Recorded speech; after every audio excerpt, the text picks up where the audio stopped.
and that person has to isolate for 10 days from the time that their symptoms started, or 10 days if they're asymptomatic and from the time that they had their test.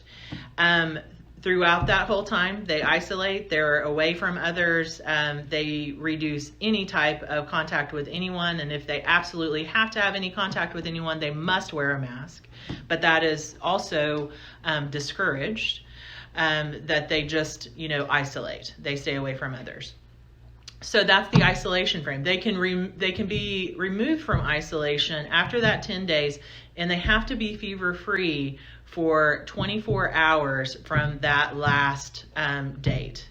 So day 9 through 10, absolutely no fever and no medication that could impact a fever.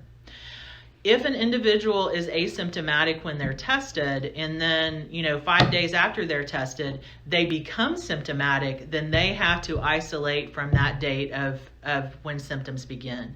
So if I'm asymptomatic when I'm tested, but yet 4 days after that I become symptomatic, my isolation date restarts from the time I become symptomatic. That is sometimes something that people don't think about, because they think, hey, well, I was asymptomatic when I tested, but you're no longer asymptomatic. When you become symptomatic and you are a case, that you cannot be released from isolation until 10 days after those symptoms begin, and absolutely no fever for 24 hours for the last day of isolation. So, quarantine. The difference between isolation and quarantine, isolation is for individuals that are cases, individuals that have a positive test and positive test and sick. Quarantine is for those individuals that are contacts. So we talked about contacts to a case. And so individuals that are a contact to a case, they have shared airspace with an individual that has disease. And so we ask them to quarantine for 14 days after their last exposure to that individual.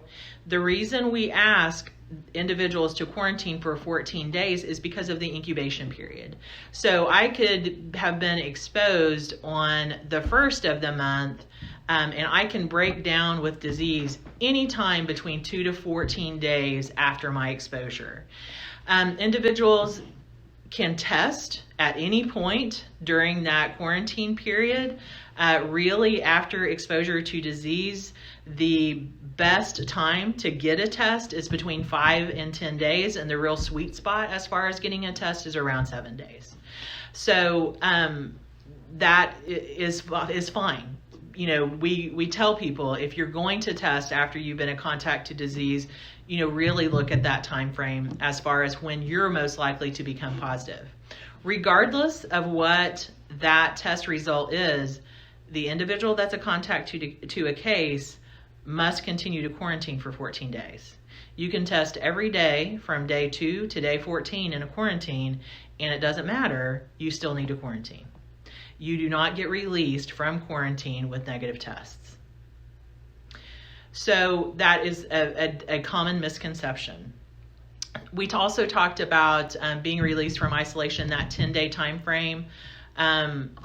That is for all individuals. There used to be a test-based release from isolation for certain groups. There still is, but it's very unusual to use that. Now CDC recommends that symptoms and time-based removal from isolation.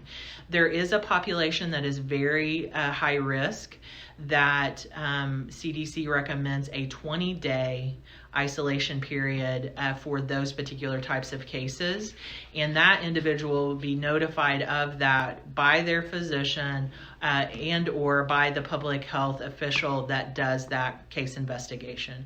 It's unusual, but it is very much recommended for certain populations that are at high risk for issues and that have comorbidities that are very concerning.